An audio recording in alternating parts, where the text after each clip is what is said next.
I'm Carol Popchak. I'm a member of the Veterans Breakfast Club and a volunteer with the Veterans History Project. Our conversation today is with Marine Colonel Carl Lewis Battistone Sr., a veteran of the World War II era, Korea, and Vietnam. In his 33 years and 7 months in military service, Carl worked his way up from raw recruit to operations clerk to pilot to flight instructor to commanding officer to executive officer. He's had quite a career that even gave him a 2-year assignment in the Royal Navy.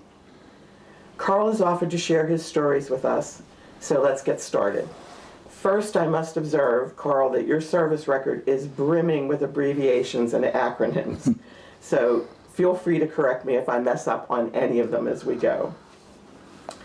You were born August 15, 1928, in Muse, Pennsylvania, in northern Washington County, which is just south of Pittsburgh in western Pennsylvania. Tell us first about your early years and your family life in Muse. Muse is a little coal mining town. Had about 300 families in it, and my father was a coal miner. He washed at home. He didn't go to the bathhouse. And he always came back black, covered with coal dust. And he worked in the mine till it closed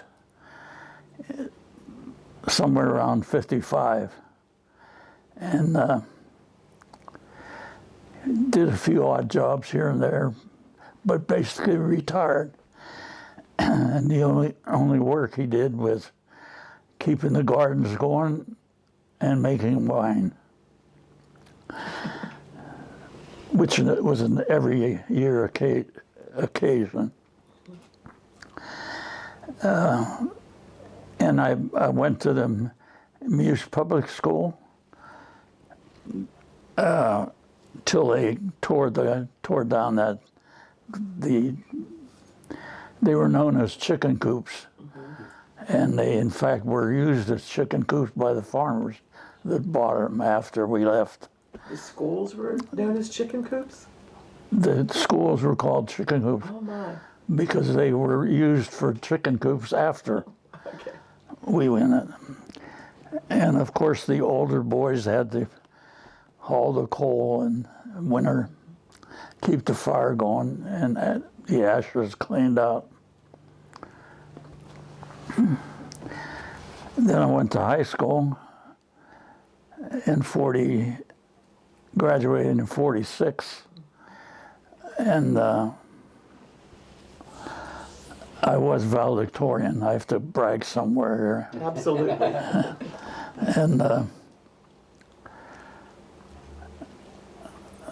And that was about it with my schooling and up through high school. You had a sort of large family too, 5 siblings, I believe. You're one of 6? Right. You are correct. So you all had your chores, I'm sure. Yeah. But it was sort of divided among girls and boys. Mm-hmm. The girls did the dishes, and the boys dug the garden. Mm-hmm. And when my father insisted on the boys' help, the girls, my mother would say, when the girls go dig the garden, the boys will come and do dishes. And then... Did you expect to become a coal miner yourself? No, never. Mainly because my father said, you're not going in a mine. So there was a little incentive there. He wanted a different future for you. Yeah. By my calculation, you would have been about 13 when Pearl Harbor was attacked. Do you remember how you heard that news and how it affected your family? Yeah, I heard it on the radio. Mm-hmm. We did have a radio, or steam-powered television. And, well, the way it affected me was I looked at my age and figured I would get in it sometime. Mm-hmm. But just missed it. But you did enlist in the Marines in September 1946. Yes, Just shortly after you graduated from high school. right. Did you intend to make a career of the Marine Corps? Why the Marines? Why enlist in the Marine Corps? Well, it was harder to get into than any of the others. That was one thing. And the other thing is, I thought I'd be able to go work my way to flight school by being in the Marine Corps, where I wouldn't necessarily get that in the Air Force. So I shot for the Marine Corps and took my exam, had to go back a week later because I had a filling missing. So your ambitions to fly is what attracted you to the Marine Corps at first? Well, my ambition was to fly, wherever it was. Okay. It happened to end up in the Marine Corps. Okay.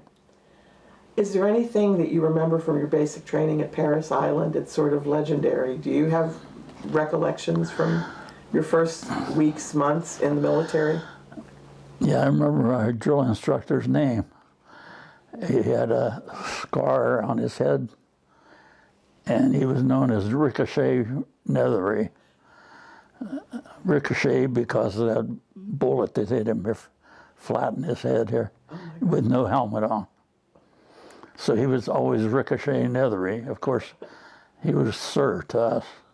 Did he appreciate that title, or did he know No, that was his nickname? he just earned it. Okay.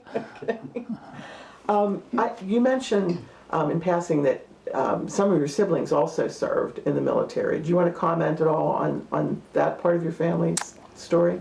My brother Dom went to the Army, Okay, Don was in the Army. and the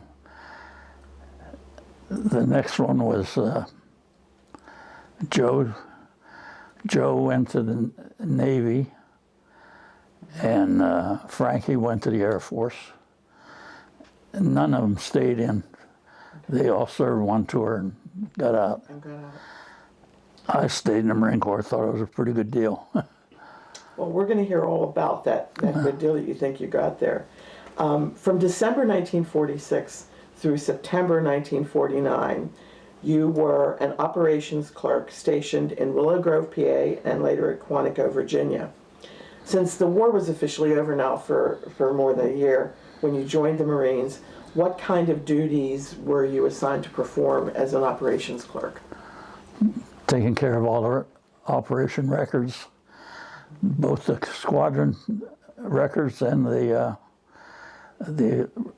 log books for the pilots. We made all the entries in the pilots' log books. I have mine here somewhere, but there are 5 books. Okay. But at any rate, that. So a good entry-level job for the Marine Corps.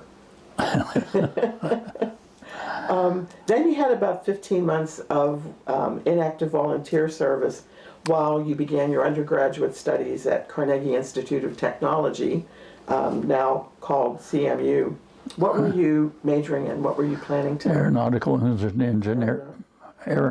engineering. Okay. But didn't get to finish it. You didn't get too far because that was actually interrupted by the Korean conflict, wasn't it? Correct. In November of 1950, you were sent to Cherry Point, North Carolina. Right. And here's where your military service takes the dramatic turn you wanted it to, I think. Can you tell us about Cherry Point, Pensacola, and Corpus Christi, and what you were up to on those bases between November of 1950 and December of 1953? When I was recalled, I was sent to Cherry Point and ended up in a Marine Air Tactical Control Squadron. It's a radar squadron that tracks aircraft. And while I was there, I applied for flight school. And I was accepted for flight school. Took my flight physical and was sent on orders to Pensacola, Florida.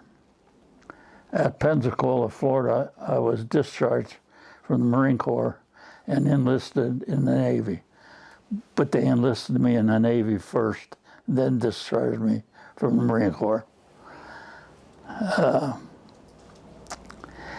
And from there on, it was a Navy flight training. It was about three or 4 months of book learning. And then had my first flying in the SNJ, which is a North American trainer. And had a whopping 600 horsepower.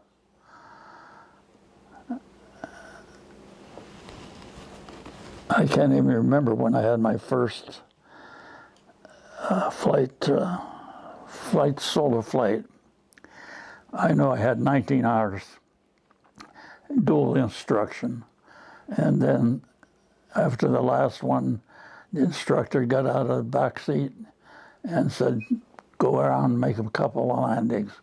And that was the first time I was at the controls myself. And from there, and they went A, B, C, D, E, F. I think G went to the carrier. But they were phases of training, instrument training, formation training, through the whole gamut. Right. And at each stage you had to be approved as having completed the previous stage before you could start the next stage. If you ever failed anything, you had to take it over again. And if it was a tough failure, you might be thrown out. I know the washout rate in the Army Air Corps, as it was revving up in World War II, was pretty high. Was there a similar washout rate that you witnessed in your training? Yeah, because we had the additional factor having to go to the carrier, which the Air Force didn't. Right. And would have to qualify on a carrier with 1 catapult shot and 6 carrier landings. And I did mine in the F-6F Hellcat, which was a World War II fighter. And survived it. And survived. Now, I know that during that time something else significant happened in your life. In May of 1953, you got married. How did you manage to squeeze that in? Well, the timing was such that it was dictated by the Navy, the Naval Flight School. We were not permitted to be married, although there were some cadets that were married in spite of being told they'd wash out. And the saying goes that when they found out a guy might be decided it wasn't for him, so he'd go up to the battalion commander and say, "Sir, I think you should know I'm married." He said, "Okay, I won't tell if you don't." Oh, I thought they would say No, adios. no. Unless they Too much insisted. invested at that point. Yeah. May, I'm lucky she's here. May wife, 16th. Ruth, yes. Yeah, my wife Ruth. Yeah, we got married, and we could only stay a week on a honeymoon at the Pocono Mountains because my brother was getting married the next Saturday. So, and if you ever think of anything being tough, my father was a coal miner and had to finance 2 weddings. Yeah. So, unfortunately, he passed away, my brother, Don, as did his wife shortly after he died. But the rest of us are still kicking around. Well, I think it's interesting that you, even in your personal life, you did it by the book. You followed the rules, even to get a marriage in there, following the rules. By the end of flight school, you're a squadron pilot, and you're on your way to Japan with Marine Aircraft Group 11 and the duties of an assistant aircraft maintenance officer. What do you remember about your first stint in Japan? The war was over now. The World War II was over for about 9 years, and if you have any memories of what Japan looked like to you at that time, that could be interesting. It looked Japanese. Yeah, it was very quiet and an easy life. Training always went on, however. And being a pilot, you always had to keep flying and keep up to date. And while I was in Japan, I was assigned to be a forward air controller in the 1st Battalion, 5th Marines, in the 1st Marine Division. That was a 4 to 5 month tour. And I served that in Korea. And after I finished that, being a forward air controller, I stayed at K3 in Korea, which is at Pohang, and I spent the rest of my tour in VMF 311. Okay, And we were flying Panthers then. you were kind of back and forth between Japan and Korea during... Didn't stay long in one place. Too many places to fly to, I guess. Yeah. From April to June of 1955, then, you were back stateside as a student at Quantico, Virginia, for what was listed as, and I quote, a special indoctrination course for former naval cadets. What was that all about, Carl? I went from being a naval cadet in flight school to a 2nd lieutenant in the Marine Corps by selection. I had to go before a selection board to go into the Marine Corps. The problem was, it was no problem because it was a Marine board and I was a former Marine. So I had no problem. I don't think I had any problem. Of course, the board was a secret board. So I was then transferred back from the Navy to the Marine Corps as a 2nd lieutenant. And then it was another year or so before I was a regular 2nd lieutenant. Did the special indoctrination involve retraining on anything, or did they just want to whip the Navy out of you, or what was it? No.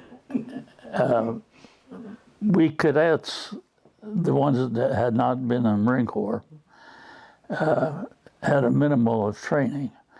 And I was a staff sergeant in the Marine Corps, so as far as I was concerned, they didn't give me anything new. Okay. But we did go through night exercise, all the marching, etc. And of course, the ground pounder, the grunts, the regular 2nd lieutenants,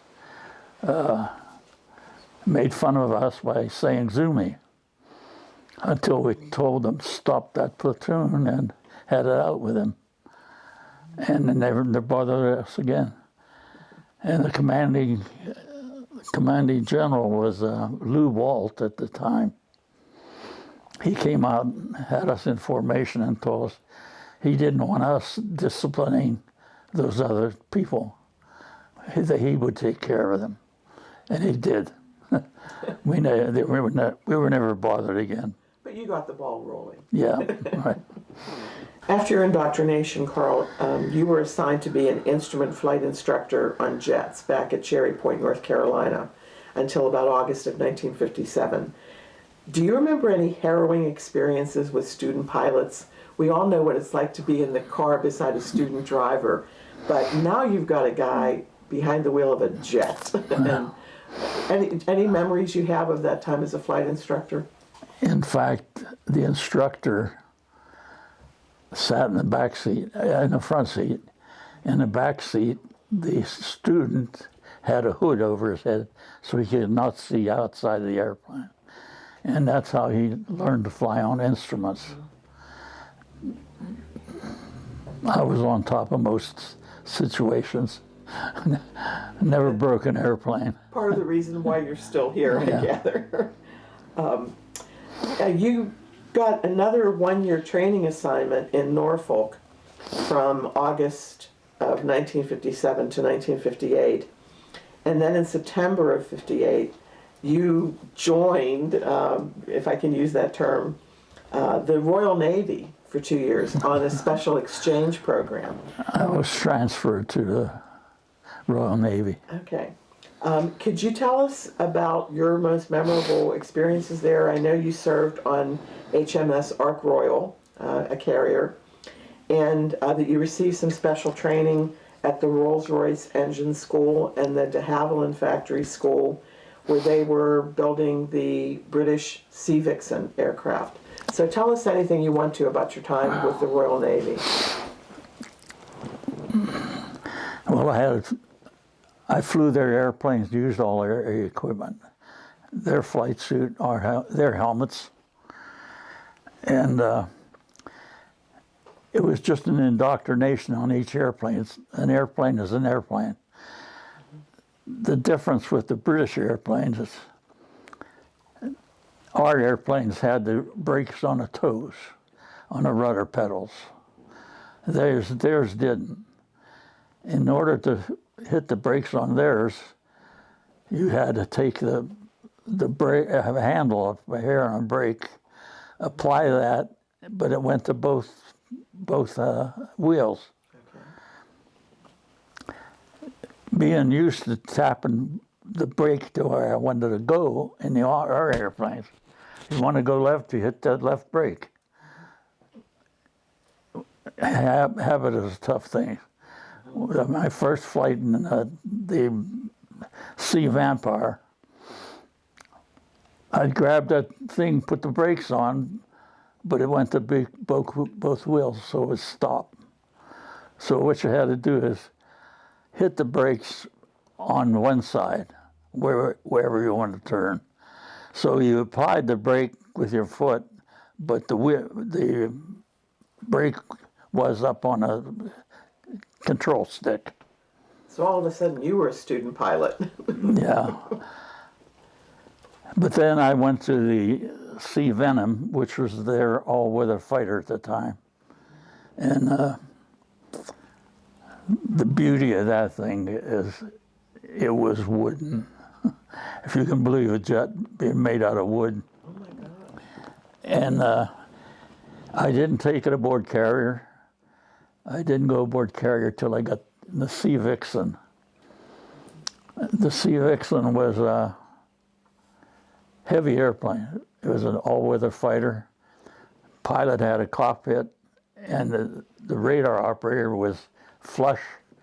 His hatch was flush over his head. He worked the radar, and he could transfer what he was looking at to my radar set for all-weather fighter training. So I went through that, and then we went to the Mediterranean, and I went with the squadron.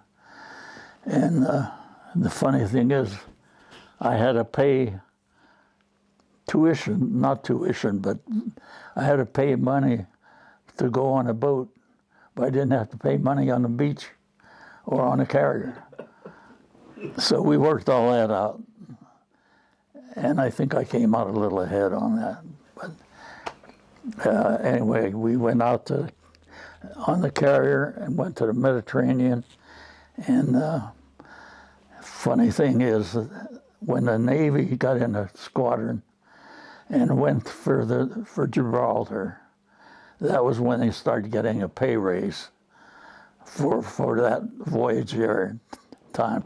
So they would rush right for Gibraltar, and then relax a bit while they were getting their bigger pay. Did you enjoy your time with the Royal Navy, that 2-year stint? Well, it was different.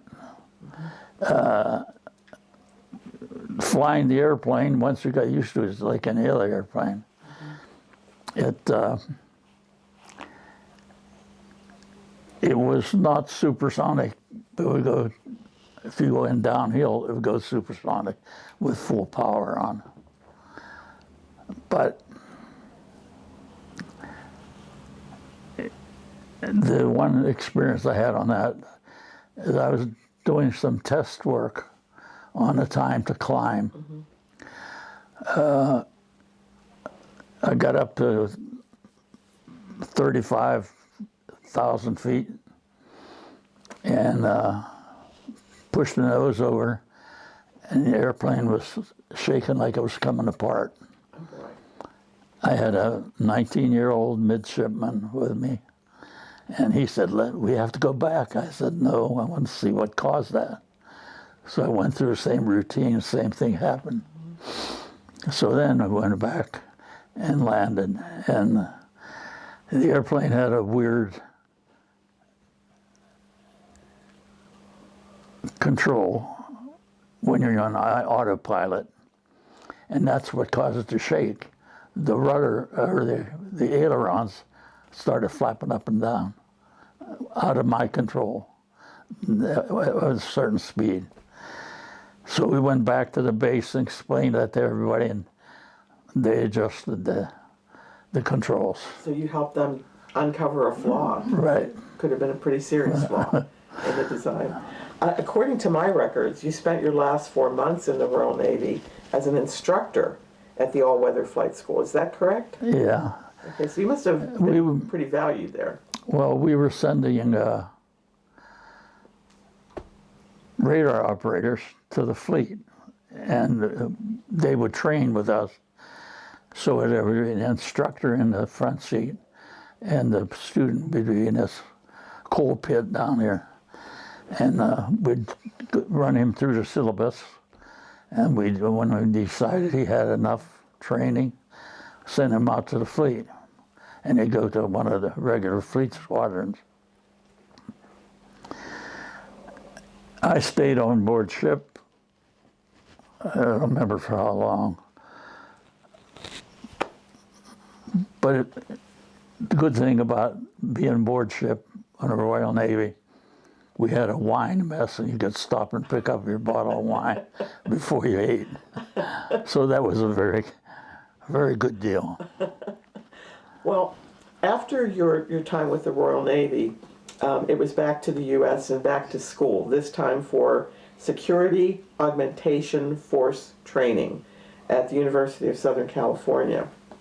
That led to a 1-year SAF assignment in Japan from October 1962 to 63. Tell us about anything memorable from that visit, but I want to mention a photograph that one of your friends shared with me of a newspaper clipping of when you were with MAG 15 in Japan, and you were making a presentation to an orphanage over there. Was this during that October stint, or was it a later time in your travels with the Marines? It was when I was a commanding officer of Marine Aircraft Group 15. Okay. And So we can talk about it when we get to that point, or do you want Yeah. to talk about it now? okay, I won't say much, but the Marines, wherever they were stationed, they always had kids outside, giving them food, or whatever else they could. If we got packages from home, we shared it with the kids. And we had one guy's father worked in a plastics factory, sent all kinds of plastic shoes that they wore as their only shoes in the winter. So I lost my train of thought there. But anyway, we had parties for them, and where we fed them well. We'd give them jackets for the winter and everything. So any base that we had there, generally outside, was an orphanage of some sort. And So we would do what we could to make their life a little easier, I'm sure that was very appreciated. including shooing away the adults would come to take them food from them. So that happened at every base that I had ever been to, where there's a Marine base, there's a bunch of kids getting fed. So that just became routine, Yeah. right, from your experience in the Corps. I'm going to jump ahead a little bit to September of 1967, when your Vietnam experience begins. You spent 13 months in Vietnam. If I have this correct, you flew 169 sorties. 157 of them were combat missions. Is that accurate, Carl? No, you're mixing two times. Okay. First time was 157 missions. Okay. The next time was in in the 70s. Later on. That was 159 missions. So that was more your career records of flight. So in this first experience in Vietnam, we're talking about 157 combat missions. Right. Is that high? It seems high to me. Well, it might be a little high, but it was not like World War II when the bomber pilots got 25 missions and went home. We went over there 13 months. Mm-hmm. By God, you better fill a seat after 13 months to go home. Okay. But we didn't get any early time off. Okay. Well, you were an executive officer at your first stop, Chu Lai. And on December 29th, 1967, you earned the Distinguished Flying Cross for, and I quote this from the citation, heroism and extraordinary achievement in aerial flight in an operation against the Viet Cong. Can you tell us about that day, Carl, and what happened? We were sent up on a mission. When we got up there, it was a ground unit in bad trouble with the enemy. And we were loaded with smaller bombs, 100 or 100 pound or 100 or 200 pound bombs. And the F-4B can carry a lot of them, 24 500 pounders. Would go up there fully loaded, beat the enemy up. If we did the job, we went home. If we didn't do the job, we sent some more up. But that was the time the squadron, the group was really in deep trouble, surrounded. And they called for air, and we went and helped them out. According to the citation, the Allied group that you were trying to protect was significantly outnumbered, and it took more than one run through there to get the job done. What was the reference to the achievement in aerial flight? We made multiple runs, dropping usually 2 500-pound bombs each time. And as long as we had bombs, we'd keep bombing. Or if they called us off. Whenever we got in close contact like that, we'd go as close as they wanted. They were down there, we weren't. But we'd make the bomb run as close as we could from any direction and drop where they wanted dropped. And that's what happened here. We chased the bad guys away. Even without bombs? Even without, when you ran out of bombs? Well, you keep going back. They don't know you're out of bombs. Sounds like pretty extraordinary achievement to me. I noticed that among all of your decorations and citations, you also earned a Bronze Star with a Combat V for Valor. Was that also connected to your service in Vietnam? Yeah. Can you tell us about the Bronze Star story? That was more or less for staying alive. Because there was no one specific mission we had for that. That was just, you made it through and you did it with, Right. with valor, yeah. You ended your service in Vietnam in Da Nang from March to September of 1968 as a wing safety and standardization officer. Were you still flying some of those combat missions at that point, or was this a ground job? Yeah, you know, it was an air job, and I was the wing safety officer. But I kept flying. I would fly with either any one of the F-4B squadrons that were at Da Nang and Chulai. What was a wing safety and standardization officer's job? To make sure everybody's doing it the same way. Okay. You have standardization, which in the 50s we went very, very high on standardization. Before it was one pilot would tell his guys to do it one way, another pilot tell his guys to do it another way. And it was when the NATOPs came in, we all did learn to do it the best way. And everybody did it the same way. Okay. Now, as I understand it, you were flying F-4 Phantom bombers in Vietnam, and there's a model of one over your shoulder in camera view here. When those were fully loaded, I'm told they weighed 54,000 pounds, and they carried 24 585-pound bombs. How hard is it to get a fully loaded F-4 airborne? No problem. No problem. They're sufficiently powered.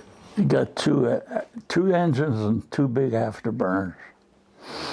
So you put your power all the way up, hit both afterburners, nothing's going to keep you on the ground.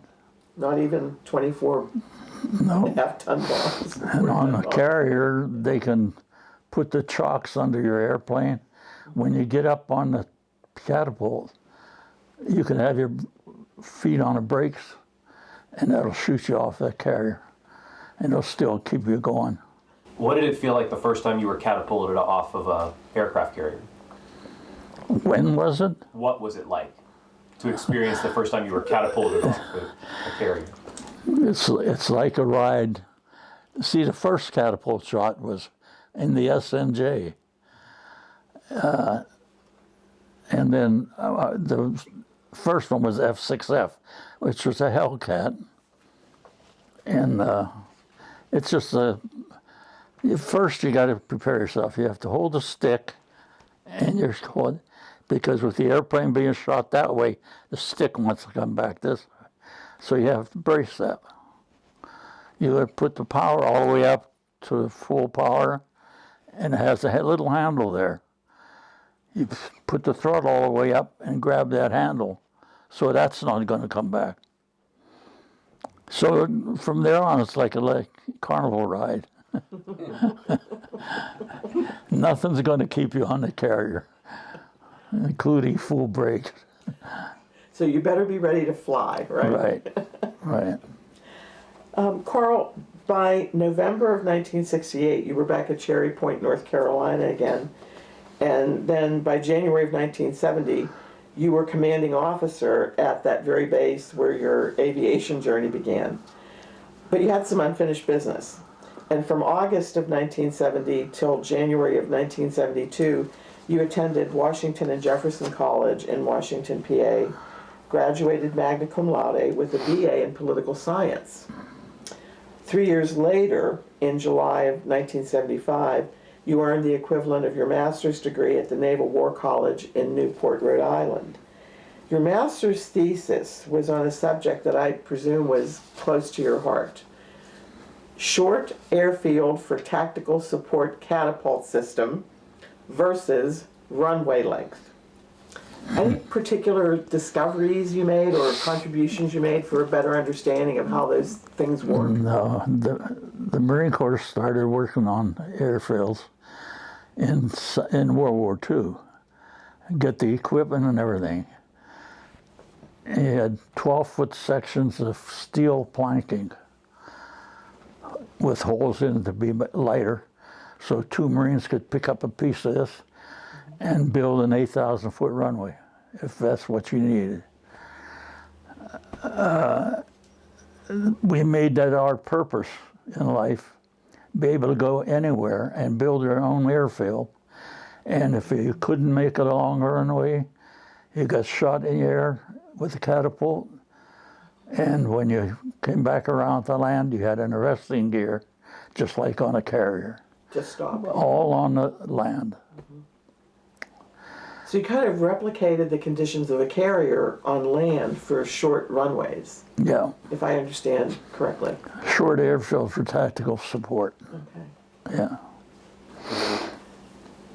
From March of 1972 till July of 1974, you were the chief of the Aviation Instruction Department at Quantico, overseeing a rather impressive curriculum.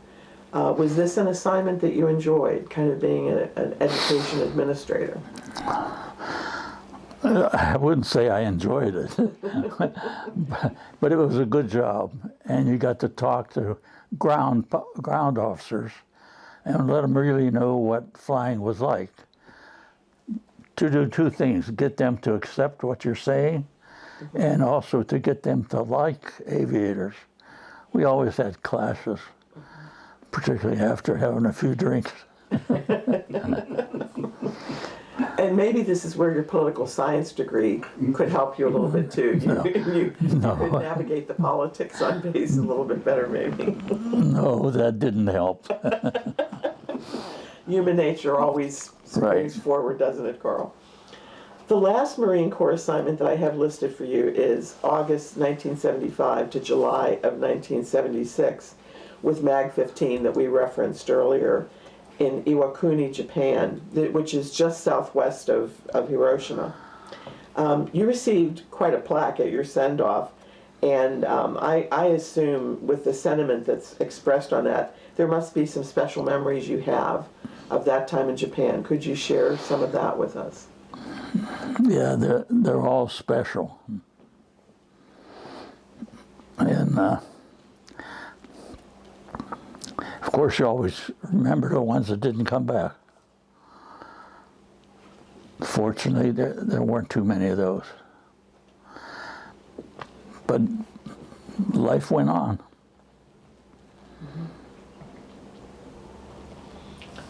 So you finished your overseas assignments with the Marines on a high note, I would say, and then you were back stateside for another 4 years before you retired from the Marine Corps as a colonel in June of 1980. And that was the beginning of an equally important mission in your life that continues today. The beginning of your volunteer work and leadership in the Lions Club International, an organization of about 1.4 million members and in 200 countries worldwide. How and why did you get involved with the Lions Clubs? You get into a Lions Club by invitation of another Lion. And the neighbor that I used to live across the street from when I was growing up was in the Lions Club in Bethel Park. And he asked me if I wanted to go to a meeting. I said, okay. So I went to the meeting and I liked what I saw. So I joined. And I became a club president after a while. Then I became a district governor, which is ladders up the way. And then I became a international director, which is a 2-year tour at international headquarters. And it's an elected position. And traveled all over the world with my wife. It didn't seem like work when we went to Acapulco. But it's one of those stops. went to Norway to plant a flag and a tree there. But we traveled quite a bit on that 2-year tour. Sounds like you've had some wonderful life experiences. But Yeah. it's also interesting, I've noticed this with other veterans, very frequently when they leave military service, they get very much involved in some kind of community service. It's like service is in your DNA then, and you can't let it go. Yeah. I know you got a distinguished award from the Lions Club. Can you tell us about that? Well, you spend all your time in Lions helping other people. That's what your job is, to help them however you can. We have fundraisers where we get money. All the money we make is always given to somebody or bought things for other people. None of it is used by the Lions themselves. So we help a lot of people get out of really tough jams. And you got some special recognition for that, did you not? Yes. well, yeah, I went to get the Can I? International Goodwill Award, which was the highest award you can get from Lions International. It's a Goodwill Award. And I understand it's a rare award too. It's not just handed out willy-nilly. No. So it's quite an honor to have received that from your service club. Yeah, I thought so. And apparently very well deserved too. I think we're at the point in the interview, Carl, where it's time for the Veterans History Project lightning round. A couple of questions that are just more general about your thoughts and views on military service. It gives you a chance to maybe interject something that we haven't covered. So let's start with this question. What is your best memory of your military service? What's your fondest memory? That I came back with all my fingers and toes. Coming back in one piece. Yeah, Would you do it all again? I think I would. At least for the experience of being able to fly. Yeah, the big incentive was to get to flight school. That was my first big time. And I had to take a couple of devious ways to it, including 3-year enlistment in the Marine Corps. Do you recommend military service to the younger generations? Yes, whether there's a war or not. If there's a war, you must have them. If you don't have a war, it's good training for living, how to get along with people. Now, you mentioned you had siblings that were in other branches of the military service. Did you want any of your children to be in military service? Did you encourage any of them to join? No, they were all busy going to college. Go in another direction. Right. I guess you probably felt like you came back with all your fingers and toes and maybe it wasn't time to take chances. Well, it's not the best way to become an adult, being in the military. You learn a lot and you can gain a lot from that service. But I just, my kids have never asked me about it, and I never talked them into it. You let them decide the way you decided Right. for yourself. Has military service changed your views at all on war in general? I've had some very dramatic conversations with vets who, it was a defining moment in their lives in the way they looked at the world and world politics. Did it change your views on war? It hasn't changed my mind about anything. I get quite irritated at some of our congressmen primarily because they don't always go the way I think they should go. But that's just my thoughts. I do have a degree in political science, but The bad thing about warfare is you don't have a clear-cut ending. We haven't had one since World War II. And there's a lot of people getting maimed for life, but with all kinds of different weapons.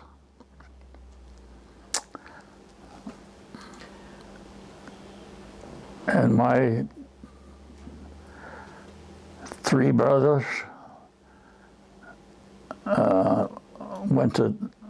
we straightened out all 4 services. None of them stayed in. They all had a tour. I think Frankie had a 4-year tour. Joey had a 4-year tour. Dom had a 2-year tour. Yeah, we all came out with all our fingers and toes, so it couldn't have been that bad.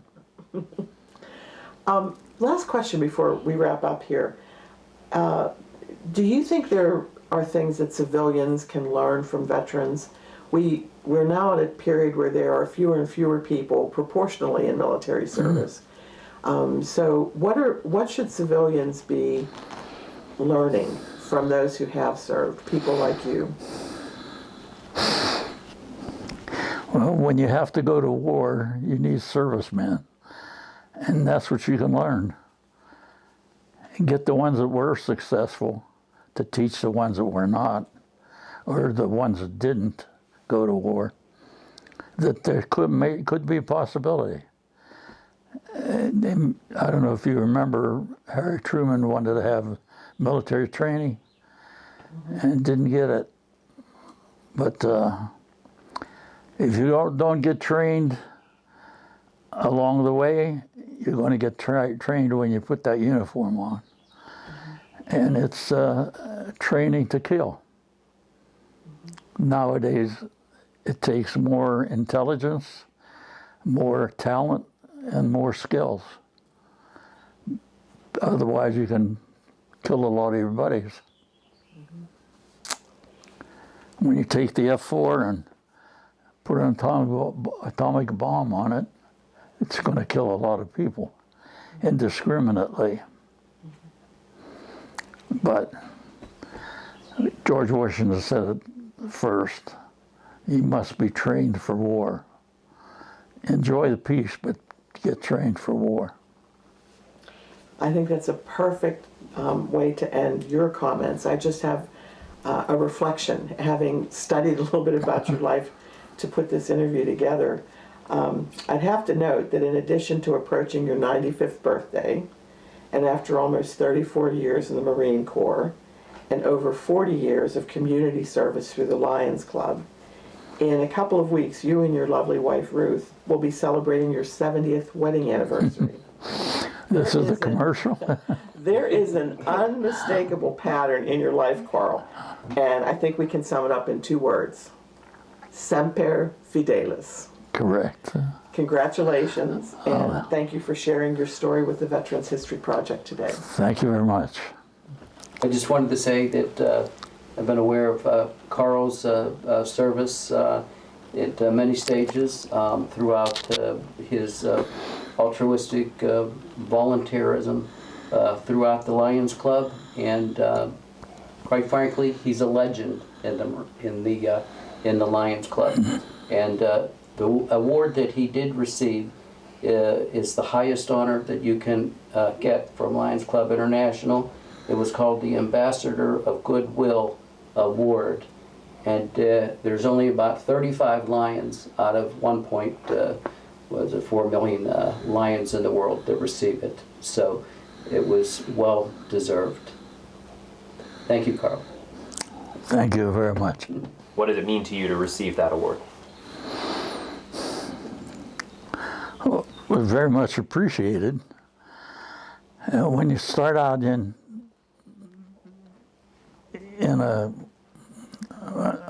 a field like that, where you're giving everything and earning whatever you can and giving that, and there's no you get no response from anybody. They may tell you thank you, they may, but for all you're doing, to get an award like the Goodwill Award is really appreciated. Yeah.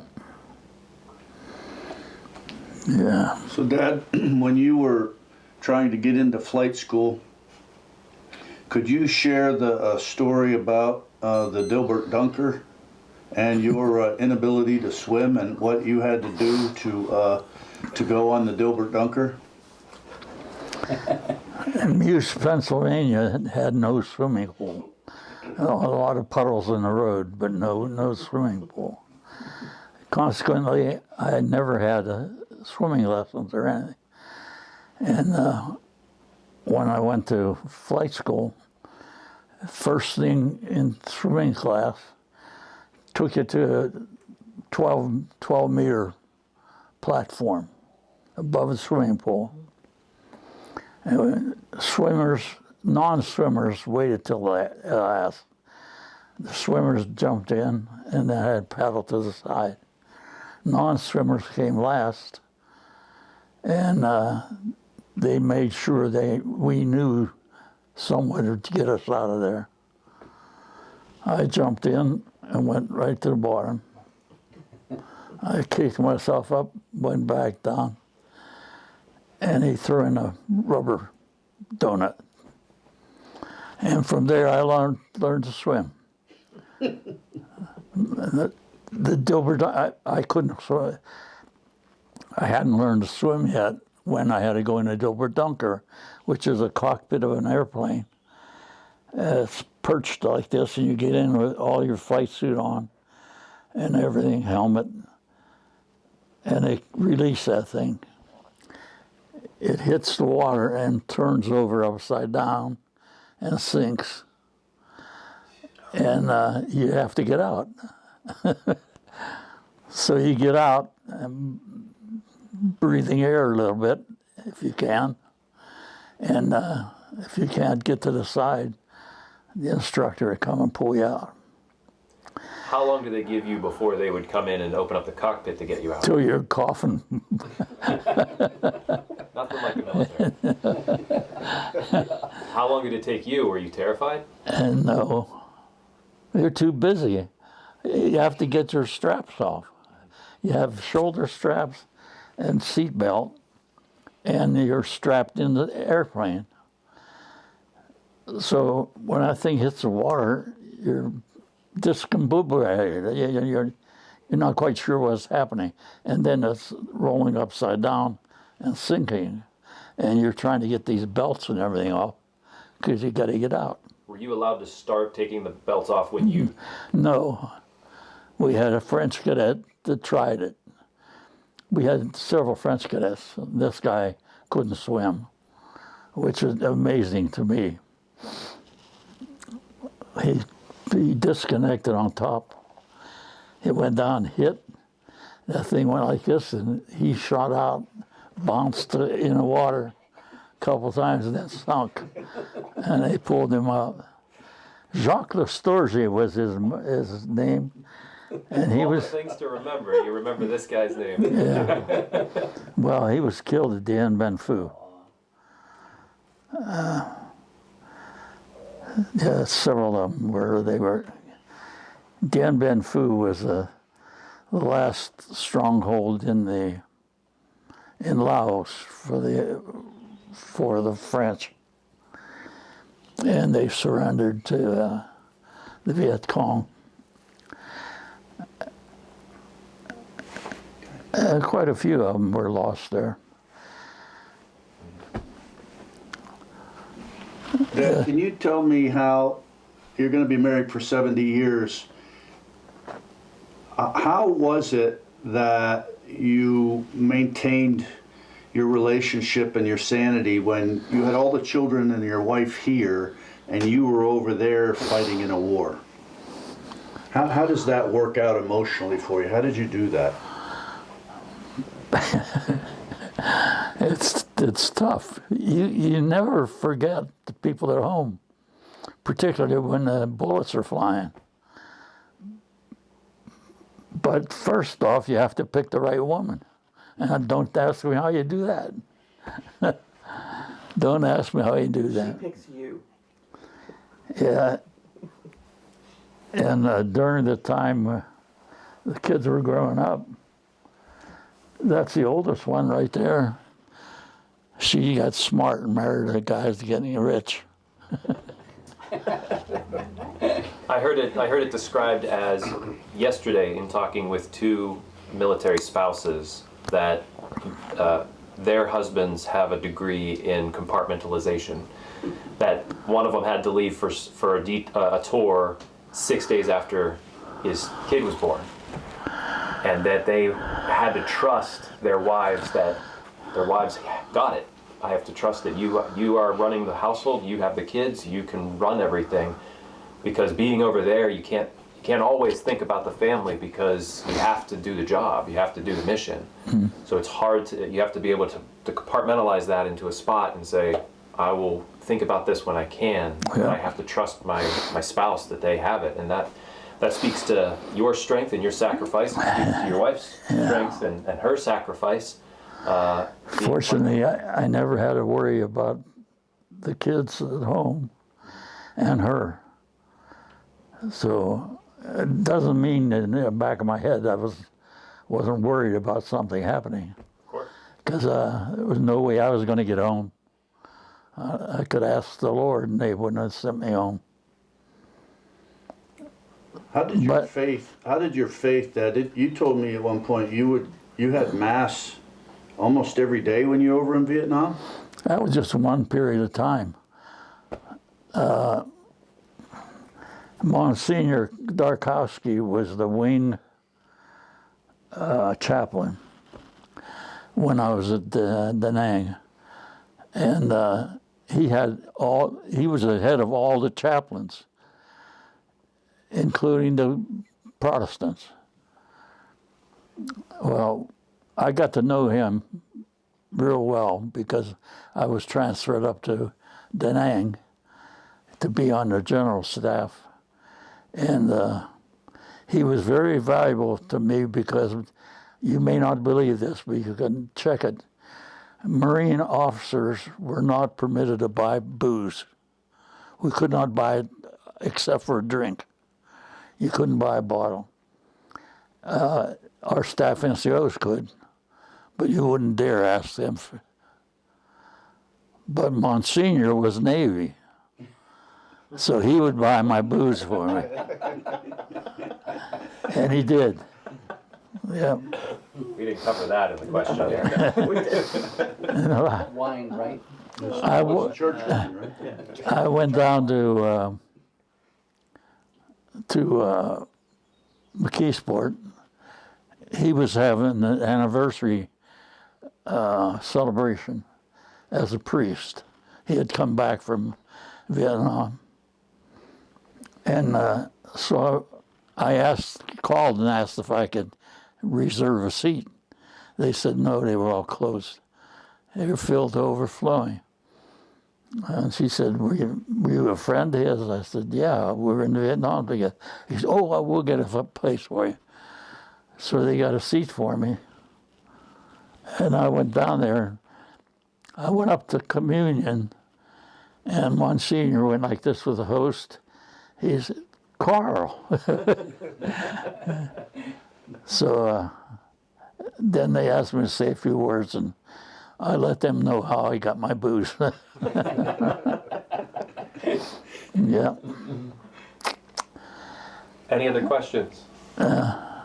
See, that's all I knew about that girl before we got married. And that's 50 years later on a lower rate. And in May, we'll have 70 years. I used to have a lot of hair, too. Nice hair, too. You're not doing badly. But thank you so much, Carl. Thank you, everybody here, for having us and for being a part of the Veterans History Project. Okay.